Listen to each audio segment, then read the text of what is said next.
दोस्तों, स्वागत है आपका हमारे चैनल द यूनिक वर्ल्ड में।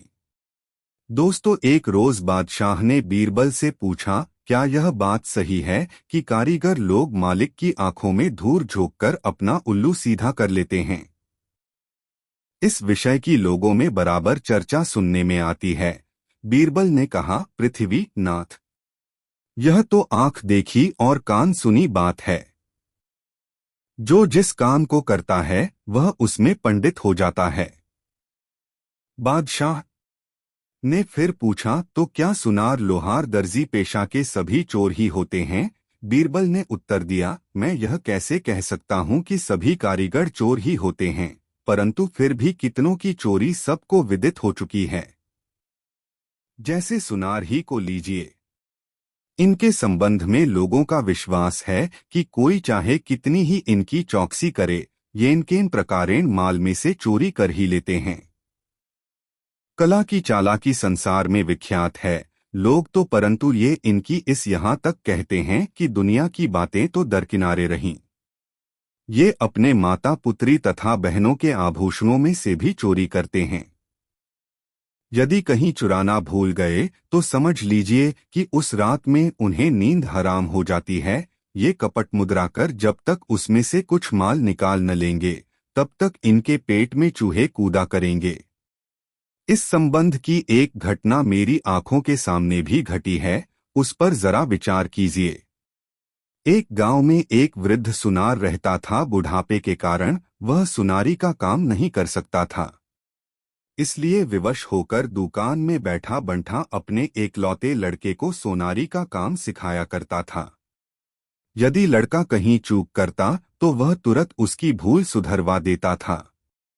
दैवयोग से उस वृद्ध सुनार की लड़की ससुराल से पीहर आई। उसे भी कुछ सोने के गहने बनवाए थे, अतएव अन्य जगह न देकर उसने अपने भाई से ही गहने बनवाना उत्तम समझा। उसका ख्याल था कि भाई के हाथ से बने हुए गहनों में फर्क नहीं पड़ेगा। दूसरे सुनारों का क्या विश्वास, वह अपना सब सोना भाई को देकर आप उसके पास बैठकर गहने बनवाने लगी। उसका बूढ़ा बाप भी वहीं दुकान में बैठा हुआ था। बूढ़े ने मन में अनुमान किया, जो मैं लड़के से प्रकट रूप में कहता हूँ तो लड़की सारी बातें जान जाएगी, और यदि नहीं कहता हूँ तो लड़का बहन के गहने सोचकर उसमें से चोरी नहीं करेगा। तब तो मेरे इस पेशे का नाम कलंकित होगा। वह अंगड़ाई लेता हुआ बोला, अरे राम, अपने लिए तो सभी एक समान हैं। ठग जाने ठगी की भाषा, ताते उमा गुप्त करी राखा, बाली घटना घटी। लड़का बाप की शिक्षा से धीरे धीरे पंडित हो चुका था। उसने अपने पिता के कहने का भावार्थ समझ लिया, परंतु प्रकट रूप से पिता को कुछ उत्तर नहीं दिया। बूढ़े ने समझा कि शायद लड़के को मेरा सांकेतिक शब्द समझ में नहीं आया, अतएव रह रहकर वही पहले वाला शब्द पुनः पुनः कहने लगा। लड़का दत्तचित्त हो अपनी बहन से बातें करता हुआ गहने गढ़ रहा था। पिता के बार बार के टोकारे से खींच कर बोला, पिताजी, आज आप इतना राम राम क्यों कह रहे हैं?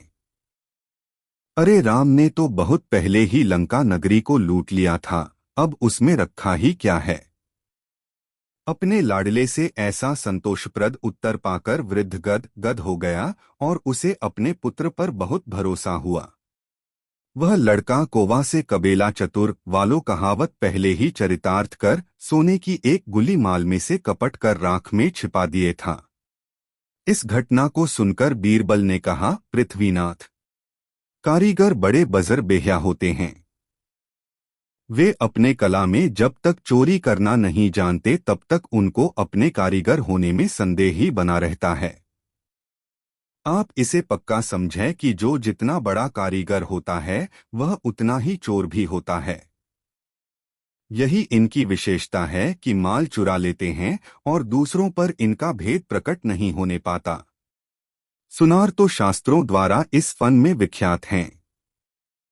इनका नाम शास्त्रकारों ने पश्यतो हर बतलाया है। इसका भावार्थ यह है कि यह आंख के सामने ही चोरी करते हैं, परंतु देखने वालों की बुद्धि कुछ काम नहीं करती। दोस्तों, कहानी कैसी लगी कमेंट में जरूर बताएं। दोस्तों, एक दिन बादशाह अकबर अपनी बेगम के साथ बाग में झूला झूल रहे थे। बादशाह जूते पहने हुए थे, किंतु बेगम नंगे पांव थीं। बेगम ने जब अपने पैरा को देखा तो उन्हें बहुत अच्छा प्रतीत हुआ। उनके मुकाबले में बादशाह के पर उतने खूबसूरत नहीं थे। बेगम ने बादशाह से कहा, मेरे पाँव आपके पाँव से ज्यादा सुंदर हैं। बादशाह ने इस बात को मानने से इनकार किया और कहा, मैं इस बात को नहीं मानता। धीरे धीरे बेगम और बादशाह के बीच वाद विवाद इतना बढ़ गया कि उनकी आवाज सुनकर जनान खाने की नौकरानियां तक वहां आ गई। बेगम ने अपने और बादशाह के पैरों की ओर संकेत करके पूछा, बोलो, हम दोनों में से किसके पैर अधिक सुंदर हैं? इस सवाल को सुनकर नौकरानियां हैरत में पड़ गईं। किसी एक के पैर को सुंदर बताने से दूसरा नाराज हो जाता। इस दुविधा में उनसे कुछ कहते न बना। संयोग से किसी कार्यवश बीरबल वहां आ गए। बेगम उन्हें देखकर बड़ी प्रसन्न हुई। उन्होंने अपने तथा बादशाह के पैरों में अधिक सुंदर पैर बताने को बीरबल फौरन ही बोले, बेगम साहिबा, आपके पैर विशेष सुंदर हैं, इसमें किसी भी प्रकार के संदेह की बात नहीं है। लेकिन जहांपनाह के पैर भी सुंदर कहे जा सकते हैं, क्योंकि यदि इनके ही पैर न होते तो आपके पैर कैसे आ सकते थे? बादशाह मन ही मन बीरबल की चालाकी समझ गए कि उन्होंने बेगम को खुश करने के लिए ही ऐसी घुमा फिराकर बात कही है। बेगम तो अपने पैरों को सुंदर सुनना चाहती थीं, लेकिन बीरबल ने बात को गोल कर दिया। वह भी प्रसन्न हो गई। सबको चुप देखकर बादशाह ने शांति भंग करते हुए एक नौकर को बुलाकर कहा, उचित निपटारा करने की खुशी में 100 जोड़े पुरस्कार स्वरूप लाकर दो। बादशाह ने नौकर से प्रकट में तो यह बात कही, पर आंख के इशारे से वहीं खड़े रहने को कहा। नौकर ने बादशाह की आज्ञा को स्वीकार करते हुए कहा, बहुत अच्छा जहां पनाह। लेकिन वह अपनी जगह पर ज्यों का त्यों खड़ा रहा। बीरबल को अवसर मिला, वह तुरंत ही बोले, जहां पनाह, नौकर ने आपके मुंह पर जोड़े देना स्वीकार कर लिया, किंतु उसके लक्षणों से प्रकट होता है कि उसकी देने की नीयत नहीं है। यदि देने होते तो हुक्म पाते ही उसकी कार्यवाही में लग जाता। यह सुनकर बादशाह तिलमिला उठे और बोले, बीरबल, तुम जवान संभालकर नहीं बोल सकते? बीरबल ने नम्र स्वर में कहा, हुजूर, मैंने कौन सी बेअदबी की? तुम मेरे मुंह पर जूते देने की बात कर रहे हो और अनजान बनकर पूछते हो कि कौन सी बेअदबी की? बादशाह ने क्रोधित स्वर में कहा। बीरबल ने पुनः नम्रतापूर्वक निवेदन किया, आपने मुझे कैसे जोड़े देने की कहा है? मेरा मतलब तो यह था कि नौकर तुम्हें सी जोड़े कपड़े लाकर दे। फिर तुमने जूते का अर्थ कैसे लगाया? बीरबल बोले, जहांपनाह, जूते वगैरह का अर्थ तो आपने ही लगाया। आपने मेरे लिए जोड़े देने को नौकर से कहा और मैंने नौकर को देने के लिए स्वीकार करना आपको बताया। आपके मुंह पर का मतलब यह था कि आपके सम्मुख, न कि मुंह पर। बादशाह ने अपनी बात बदल दी। उन्हीं के साथ बीरबल ने भी वैसा ही किया। आथा बादशाह ने चुप रहना ही उचित समझा। दोस्तों, वीडियो को एक लाइक जरूर करें। दोस्तों, एक दिन दरबार में जब बादशाह अकबर पधारे तो उन्होंने देखा कि बीरबल अभी तक नहीं आए थे। बीरबल के अनुपस्थित रहने पर दरबार का कार्य ठीक प्रकार से नहीं चल पाता था। जब बीरबल को आने में काफी देर हो गई तो बादशाह ने अपने दूत को उनको लाने के लिए भेजा। दूत बीरबल के घर पहुंचा। बादशाह का संदेश सुनकर बीरबल ने उस दूत से कहा, चलो मैं आता हूं। दूत को वापस आए जब आधा घंटा बीत गया और बीरबल नहीं आए तो बादशाह को बड़ा आश्चर्य हुआ। किंतु उसी क्षण उन्होंने विचार किया कि हो सकता है किसी जरूरी काम से वह रुके हों। बादशाह को अब बीरबल की प्रतीक्षा असहनीय हो उठी। तब उन्होंने दूसरे दूत को भेजा। इस दूत को भी बीरबल ने यह कहकर भेज दिया कि वह अभी आते हैं। दूत ने आकर कहा, जहां पनाह, वे कह रहे हैं, चलो मैं आता हूं। बादशाह को सुनकर ढांढस बंधा। 1 घंटा फिर बीत गया किंतु बीरबल का कहीं पता नहीं था। अब बादशाह झुंझला उठे। बीरबल के प्रतिद्वंद्वियों को अवसर मिल गया। उन्होंने बीरबल की निंदा करके बादशाह के गुस्से को भड़का दिया। इस बार उन्होंने 2 हथियारबंद सिपाही भेजे और हुक्म दिया कि बीरबल को पकड़ लाओ। बादशाह का हुक्म मानकर सिपाही वहां गए किंतु उन्हें पकड़कर ले चलना हंसी खेल नहीं था। सब सिपाही भय से कांप रहे थे। डरते डरते एक सिपाही ने बादशाह का संदेश सुनाया। यह सुनते ही बीरबल समझ गए कि अब देर करना उचित नहीं है। वे शीघ्र कपड़े आदि बदलकर उन्हीं सिपाहियों के साथ सभा भवन की ओर चल दिए। दरबार में पहुंचकर बादशाह को अदब से सलाम करने के पश्चात बीरबल अपने स्थान पर बैठ गए। बादशाह ने बीरबल से हुक्मदूली का कारण पूछा। बोरवल बोले, आलीज़ा, मेरा छोटा लड़का रो रहा था और मैं उसे बहलाकर चुप कराना चाहता था, लेकिन अभी तक शांत नहीं हो सका है। यह सुनकर बादशाह बोले, यह तुम्हारी कोरी बनावटी बात है। लड़के को बहलाने के बहाने तुम मुझको बहलाना चाहते हो। अच्छा बताओ, ऐसी कौन सी बात थी जिसके लिए लड़का रो रहा था? वह जो चाहता था उसे दे देते तो लड़का नहीं रोता। तुमने मेरी आज्ञा का उल्लंघन किया। यह अच्छा नहीं हुआ। यदि सचमुच तुम लड़के का रोना प्रमाणित नहीं करोगे तो तुम्हें निश्चित ही सजा दी जाएगी। बीरबल बोले, जहांपनाह, मैंने लड़के को शांत करने का बहुत प्रयत्न किया किंतु असफल रहा।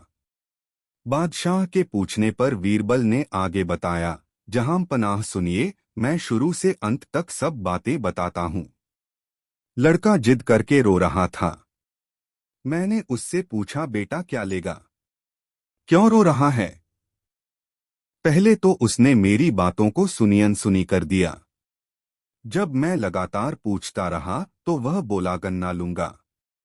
मैं उसे लेकर बाजार गया जहां गन्ना बिक रहा था। मैंने गन्नों की तरफ इशारा किया कि जो चाहे ले ले, किंतु उसे संतोष नहीं हुआ। उसने मुझसे अच्छे गन्ने निकालने को कहा।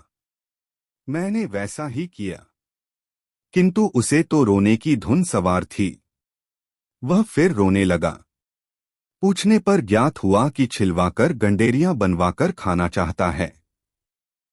मैंने पुनः वैसा ही किया। गंडेरियां चूसते चूसते जब उसका पेट भर गया तो उसने चूसने से इनकार कर दिया। कुछ देर चुपचाप रहने के बाद उसने फिर रोना पीटना शुरू कर दिया। तब पूछने पर पता चला कि वह चूसी हुई गंडेरियों के छिलके को जोड़कर पहले जैसा ही गन्ना पाना चाहता है। मैंने बहुत समझाया बुझाया पर सब बेकार था। लाचार होकर मैंने मजबूरी प्रकट की। तब वह बोला कि जब तक इन्हें समूचा गन्ना नहीं बना दोगे तब तक मैं रोना नहीं छोड़ूंगा। अब भला आप ही बताइए कि मैं उसे कैसे बहला पाता। यह घटना सुनकर बादशाह बड़े आश्चर्यचकित हुए। वे बोले, सच है, बच्चे को खुश करना बड़ा ही कठिन काम है। बादशाह का गुस्सा शांत हो गया और वे बीरबल के सत्य से बहुत खुश हुए। दोस्तों, यह कहानी अपने मित्रों को जरूर शेयर करें। दोस्तों, एक दिन बादशाह बीरबल के साथ नगर में होकर हवाखोरी के लिए निकला था। एक जगह नुक्कड़ पर उसे एक औरत दिखाई पड़ी। वह महाफूहड़ देख पड़ती थी। उसके मोटे मोटे होठों के बीच से 2 बड़े दांत बाहर को झांक रहे थे। नाक से पोटा जारी था। मलिन वस्त्र, खुले बाल और शरीर पर मिट्टी पानी मिश्रित दाग पड़े हुए थे। बात करते समय मुंह से थूक बाहर निकला आता था। कहाँ तक कहें, वह सर्वांग फूहड़ थी। राजा की तो बात ही अलग है। उसके हाथ के स्पर्श किए फल तक भी किसी रंग का खाने को जी नहीं चाहता था। वह स्त्री गर्भिणी थी। यह देखकर बादशाह को बड़ा आश्चर्य हुआ और वे बीरबल से बोले, बीरबल, जरा कामदेव का प्रबल प्रभाव तो देखो। जिसके देखने मात्र से घृणा उत्पन्न होती है उसके साथ रमण करने वाला भला कैसा होगा? बीरबल ने उत्तर दिया, पृथ्वीनाथ, भूखे को जूठा मीठा नहीं सुझता। निद्रा देवी के आवाहन के समय मुलायम सेज व जमीन का विचार नहीं उठता। उसी प्रकार काम की ज्वाला के सामने भी भले बुरे का परिज्ञान भूल जाता है। उस समय काम से पीड़ित व्यक्ति को न जात सूझता है न कुजात। आपको अन्वेषण करने पर ऐसे बहुतेरे पुरुष मिलेंगे जो देखने में तो बड़े सुंदर और फिटिकबाज होंगे, परंतु ऐसी दो गलीज जगहों में उन्हीं का नंबर निकलता है। बादशाह ने कहा, हाँ, तुम्हारा कहना भी सत्य हो सकता है। इसलिए मैं चाहता हूं कि इससे रमण करने वाले की खोज की जाए। मैं उसे देखना चाहता हूं। बीरबल बोला, शायद कुछ देर अगल बगल के लोगों से पूछताछ करने पर कुछ भेद खुले। ऐसा विचार कर वे वहां से कुछ दूर निकल गए, परंतु बीरबल को उस बात की ही धुन बंधी रही। वह बराबर उसी स्त्री की तरफ लगा हुआ था। थोड़ी देर बाद एक ऐसी घटना घटी कि एक कामी पुरुष उसके बगल से होकर निकला और उस स्त्री से कुछ संकेत द्वारा कहकर आप आगे निकल गया। वह देखने में किसी उच्च कुल का जान पड़ता था, परंतु स्वभाव से लंपट प्रकट होता था। को दिखाकर कहा, पृथ्वीनाथ। बीरबल ने उसे बादशाह, यही पुरुष उस स्त्री का यार जान पड़ता है। बादशाह को बीरबल की बातों से आश्चर्य हुआ और वे बोले, इस पर कैसे विश्वास किया जाए? बीरबल ने उत्तर दिया, उसकी तरफ कुछ देर तक ध्यान पूर्वक देखने से आपको स्वयं सिद्ध हो जाएगा। बादशाह ने बीरबल के कहने का अनुसरण किया। वे अनजानों की तरह उसकी दृष्टि बचाकर बराबर उसी तरफ देखते रहे। कुछ कालोपरांत वह लंपट फिर घूम कर आया और अंगुली के संकेत से उसे कुछ कहकर आप अग्रसर हुआ। महामाया भी उसके पीछे चली। कुछ देर के बाद वे दोनों एक गली में मुड़कर इनकी आंखों से ओझल हो गए। यह देखकर बादशाह का भ्रम मिट गया और उन्हें उस लंपट का जार उस होना निश्चित हो गया, परंतु फिर भी उधर ही दृष्टि अड़ाए रहे। अब ये दोनों आगे बढ़े।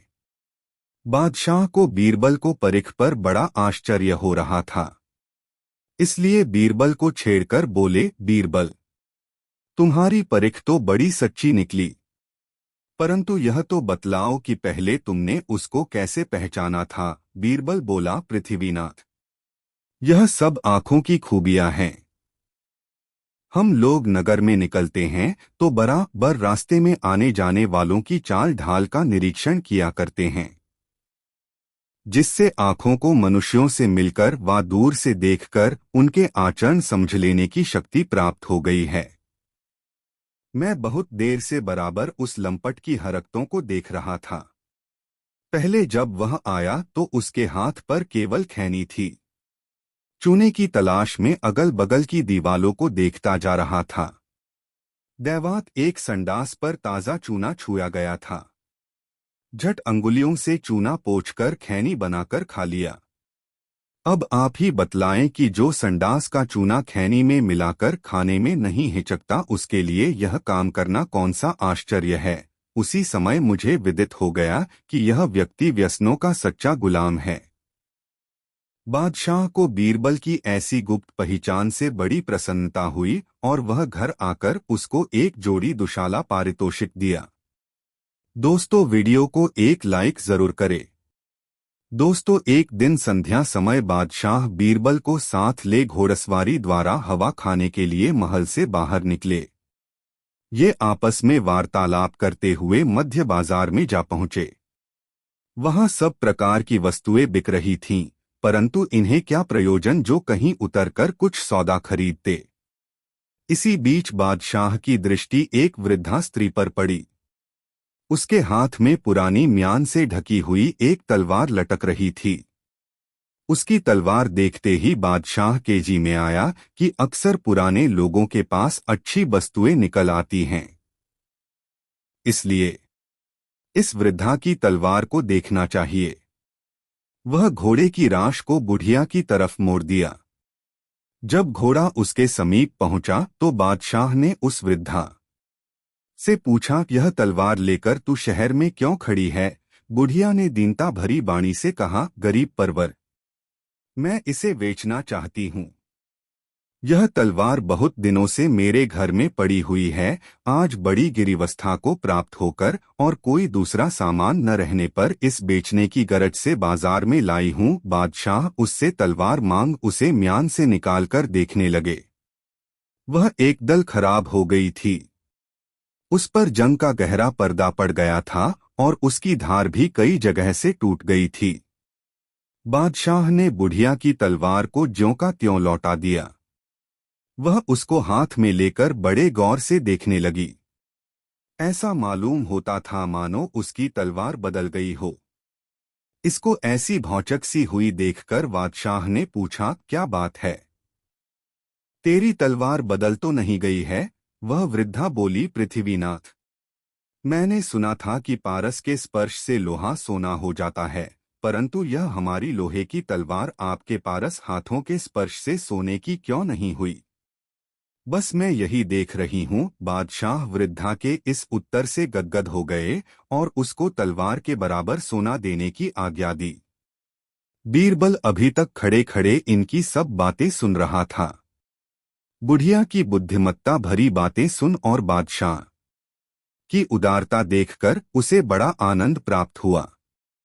दोनों सानंद घोड़ा बढ़ाते हुए नगर से बाहर निकले। दोस्तों, कहानी कैसी लगी कमेंट में जरूर बताएं। दोस्तों, एक बार बादशाह अकबर के शहर में एक व्यक्ति रहता था। उसके जीने का तरीका अजीब था।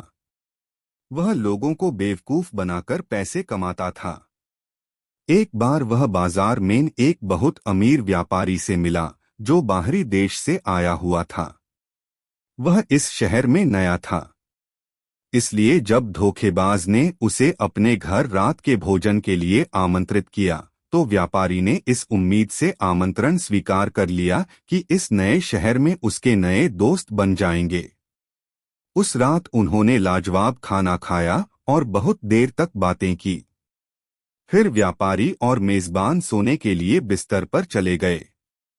अगली सुबह धोखेबाज ने व्यापारी से कहा, मैंने रात को आपको खाने पर आमंत्रित किया और एक अच्छे मेजबान की भूमिका निभाई। इस बात के लिए आप मुझे कैसे भुगतान करेंगे? व्यापारी पूरी तरह भ्रमित था। उसने कहा, मैं नहीं जानता कि तुम किस बारे में बात कर रहे हो। धोखेबाज बोला, आपने मेरा हीरा चोरी कर लिया है, मैं उसे वापस चाहता हूँ। व्यापारी ने कहा, मित्र, मैं नहीं जानता कि तुम किस हीरे की बात कर रहे हो, मुझे बिल्कुल पता नहीं है। उन दोनों में लड़ाई शुरू हो गई। आखिरकार वे दोनों इसके समाधान के लिए अदालत में जाने को तैयार हो गए। बादशाह अकबर दोनों की कहानी सुनकर हैरान हो गए। उन्होंने बीरबल को यह मामला सुलझाने को कहा। धोखेबाज ने कहा, महाराज, मेरे पास गवाह है जिसने व्यापारी को हीरा चोरी करते हुए देखा है। बीरबल ने कहा, अपने गवाहों को बुलाओ, मैं इस बारे में उनसे कुछ पूछना चाहूंगा। एक नाई और दर्जी धोखेबाज के गवाह थे। बीरबल ने दोनों को अलग अलग कमरों में बैठा दिया। फिर उन्होंने मिट्टी का देर देकर हीरे के आकार के रूप में करने को कहा। नाई ने अपने जीवन में कभी हीरा नहीं देखा था। उसके पिता ने उसे बताया था कि नाई का हीरा उसका उस्तरा होता है, इसलिए उसने मिट्टी को उस्तरों की तरह आकार दे दिया। दर्जी की मां ने भी कहा था कि दर्जी का हीरा उसकी सुई होती है, इसलिए उसने मिट्टी को सुई की तरह आकार दे दिया। जब बीरबल ने देखा कि दोनों गवाहों ने क्या बनाया है तो वह बोला, जहांपना, इन दोनों में से किसी ने भी हीरा नहीं देखा है, तो कैसे इन दोनों ने व्यापारी को हीरा चोरी करते हुए देखा है?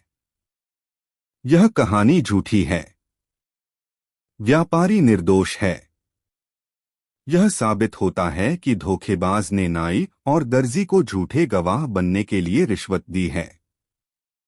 व्यापारी खुशी से वापस अपने घर चला गया, जबकि धोखेबाज को कैदखान में डाला दिया गया। दोस्तों, एक बार पड़ोसी राज्य से एक बहुत प्रसिद्ध विद्वान बादशाह अकबर के दरबार में घूमने को आया। वह अकबर के सामने आकर अभिवादन के लिए झुका और कहा, जहांपना, मैंने बीरबल की बुद्धि के बारे में बहुत सुना है। दूरदराज क्षेत्रों के लोग अक्सर इनकी बुद्धि की बहुत प्रशंसा करते हैं।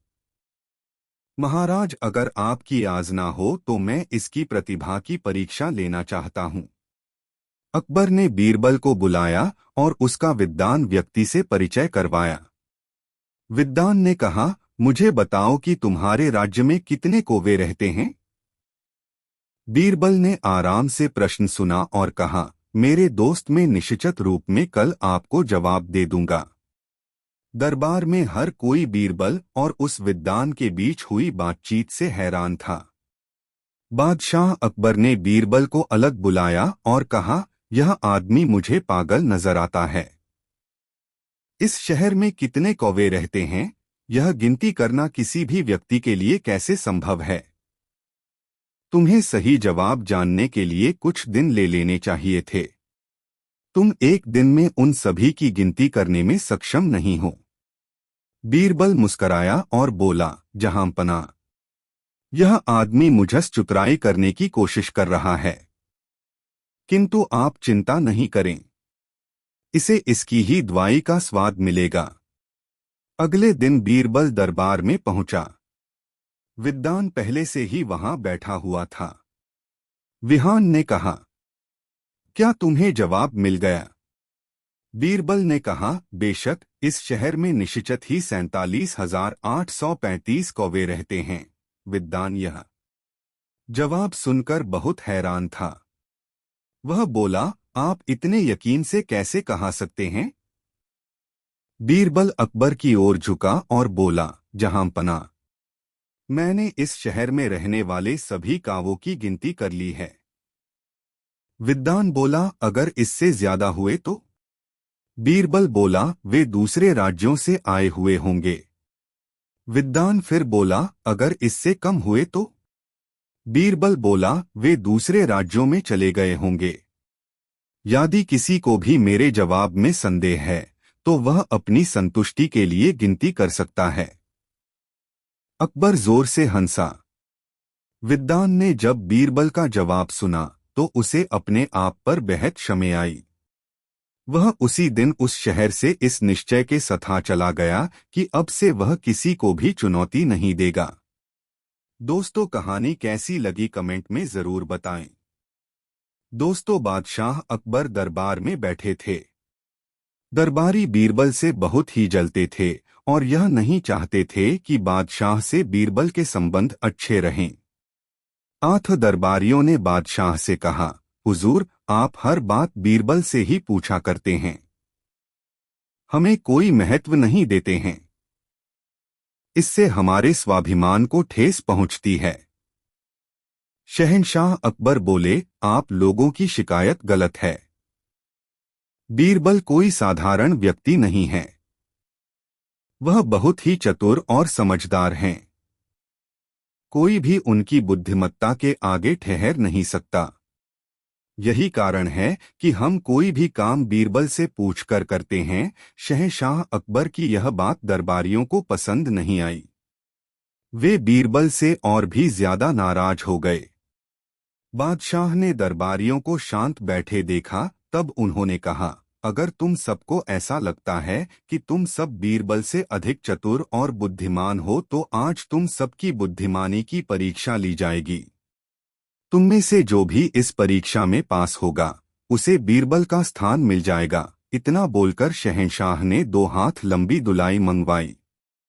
अब बादशाह ने दरबारियों की तरफ देखते हुए कहा, देखो, मैं लेट जाता हूँ और तुम सब एक एक करके मेरा शरीर इस दुलाई से ढकने का प्रयास करो। मेरे शरीर का कोई भी अंग खुला नहीं रहना चाहिए। जो भी दरबारी मेरा पूरा शरीर इस दुलाई से ढक देगा उसे ही बीरबल की जगह पर रखा जाएगा। दरबारियों को मन ही मन हंसी आ गई कि भला यह भी कोई दिमाग वाला काम है। यह काम तो कोई भी कर देगा। बादशाह भरे दरबार में लेट गए। एक एक करके सभी दरबारी बादशाह को दुलाई ओढ़ाने आए, लेकिन कोई भी दरबारी उनके पूरे शरीर को दुलाई से ढक न सका।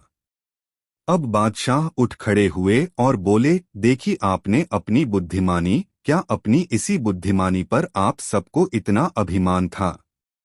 अगर बीरबल यहाँ होते तो अवश्य ही इसी दुलाई से मेरा शरीर ढक देते। जब आप में से कोई एक भी इतना छोटा सा काम नहीं कर सकता तो दिमाग वाला काम क्या करोगे? यह कहकर बादशाह ने बीरबल को दरबार में बुलाया और बीरबल के हाथ में दुलाई देकर सारी बात बता दी। बादशाह पहले की तरह ही दरबार में लेट गए। बीरबल ने दुलाई को गौर से देखा, वह बहुत ही छोटी थी। बीरबल ने कहा, जहांपनाह, आप अपने पैर सिकोड़ लें। बादशाह के पांव सिकोड़ने पर बीरबल ने दुलाई से उनका सारा शरीर ढक दिया। फिर बीरबल ने बादशाह से कहा, उतने पांव फैलाइए जितनी लंबी चादर हो। बादशाह बीरबल के इस विचार से गदगद हो गए और दरबारियों से कहा, बीरबल की चतुराई तुम सबने देख ली न। अब तो किसी को कोई शिकायत नहीं होगी। शर्मसार दरबारी शहंशाह से माफी मांगकर चुप हो गए। दोस्तों, वीडियो को एक लाइक जरूर करें।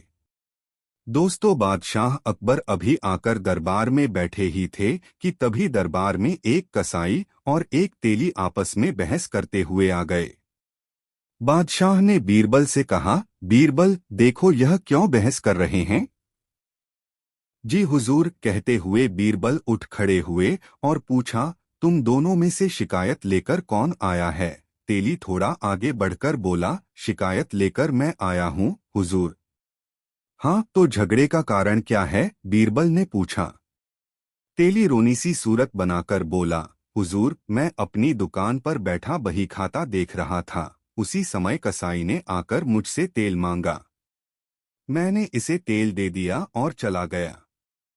फिर मैं बही खाता देखने लगा। कुछ समय बाद जब मेरी नजर सामने गई तो पैसों की थैली गायब थी। मुझे इस कसाई पर संदेह हुआ और मैं दौड़ा दौड़ा इसके पास गया तो मैंने अपनी थैली इसके हाथ में देखी। मैंने इससे अपनी थैली मांगी तो इसने थैली देने से मना करते हुए कहा कि यह थैली इसकी है। मैं सच बोल रहा हूँ हुजूर। अब आप ही इंसाफ करें। बीरबल ने कसाई से पूछा, तुम्हारा क्या कहना है?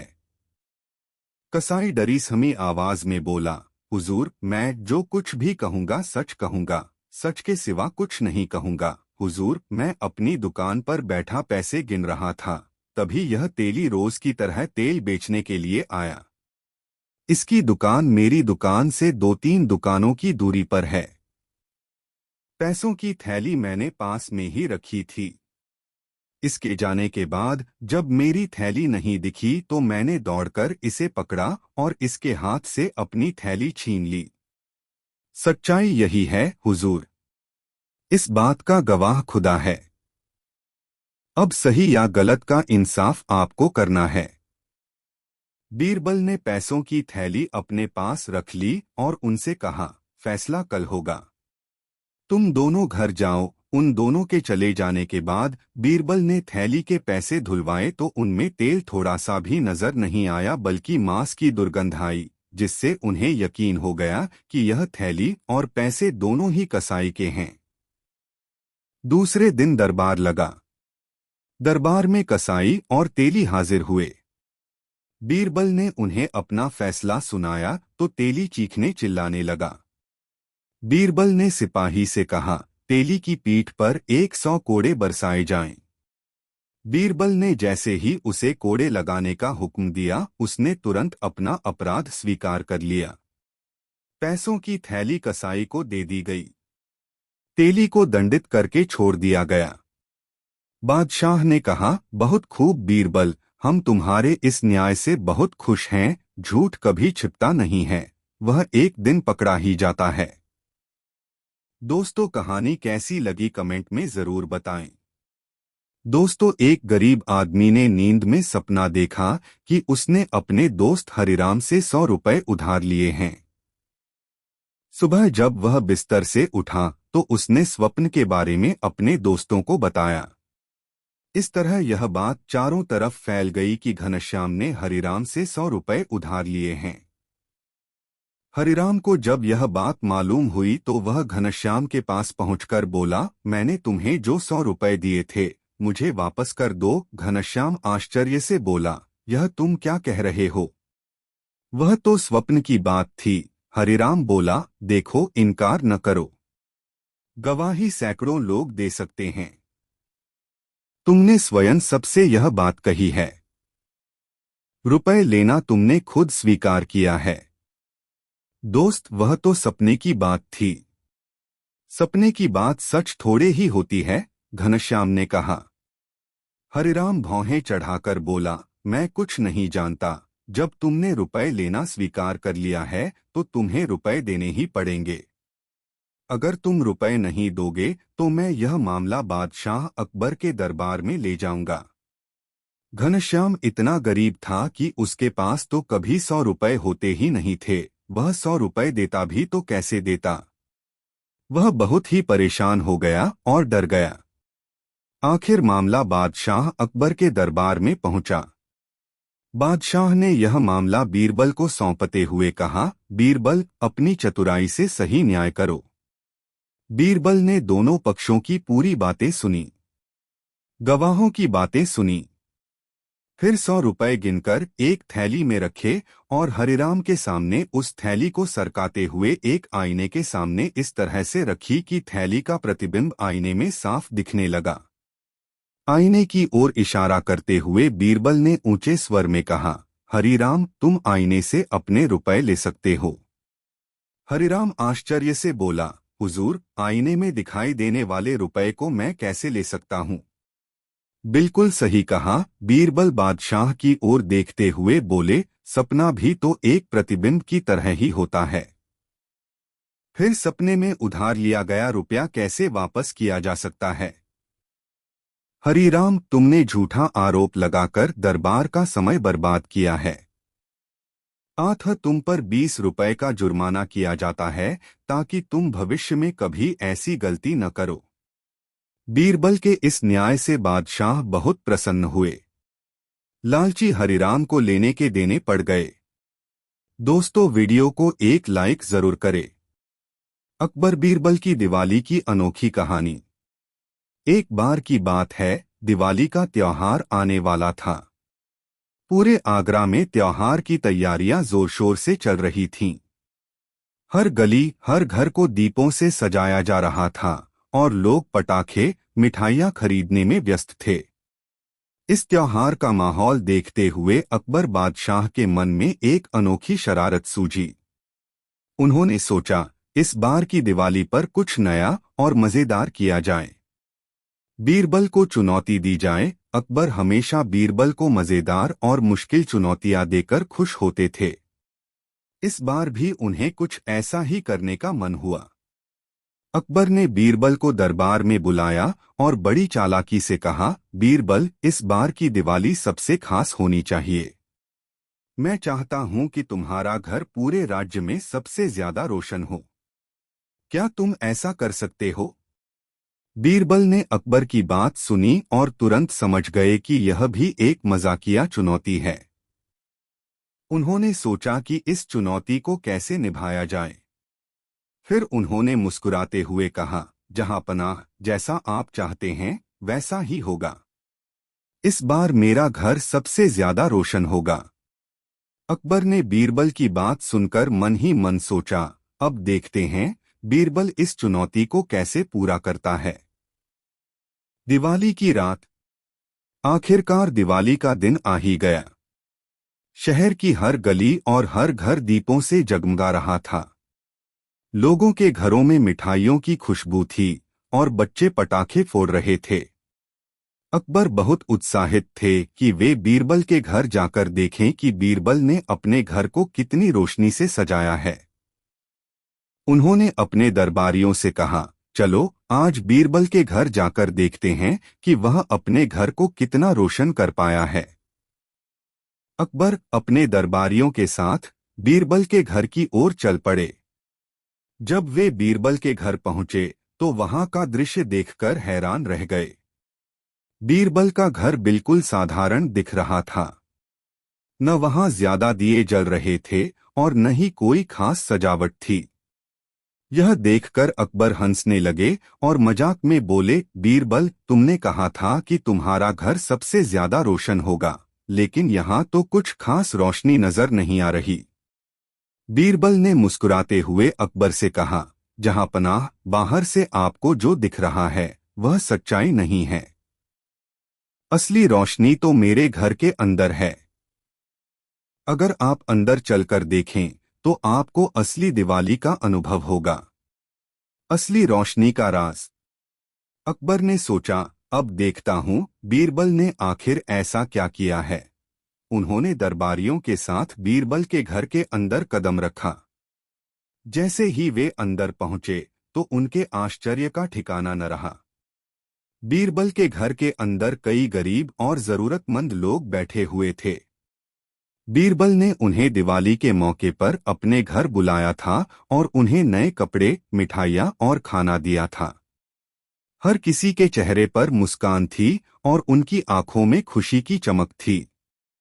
बीरबल के घर में दियों से ज्यादा इन लोगों के चेहरों पर रोशनी थी। बीरबल ने अकबर की ओर देखा और नम्रता से कहा, जहां पनाह, असली रोशनी दियों से नहीं बल्कि दिलों में जगाई जाती है। इस दिवाली मैंने सोचा कि क्यों न मैं अपने घर को दियों से नहीं बल्कि इन गरीबों के दिलों में खुशी और आशा की रोशनी से सजाऊं। यही असली दिवाली है, जहां हम दूसरों की मदद करके उनके जीवन में रोशनी लाते हैं। अकबर यह सुनकर बेहद प्रभावित हुए।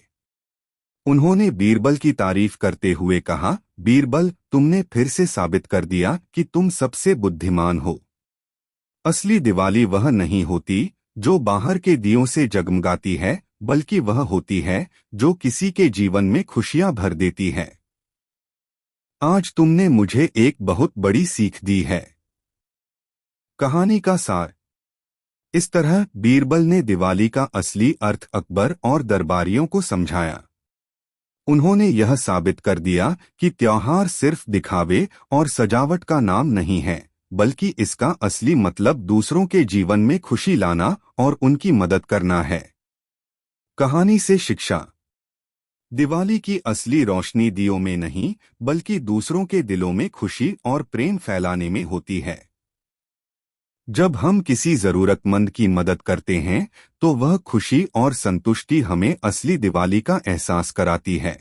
दोस्तों, अकबर बीरबल की यह कहानी कैसी लगी कमेंट में जरूर बताएं। ऐसी और नई मजेदार कहानी सुनने के लिए हमारे चैनल द यूनिक वर्ल्ड को सब्सक्राइब जरूर करें। वीडियो अपने मित्रों को जरूर शेयर करें। वीडियो देखने के लिए धन्यवाद।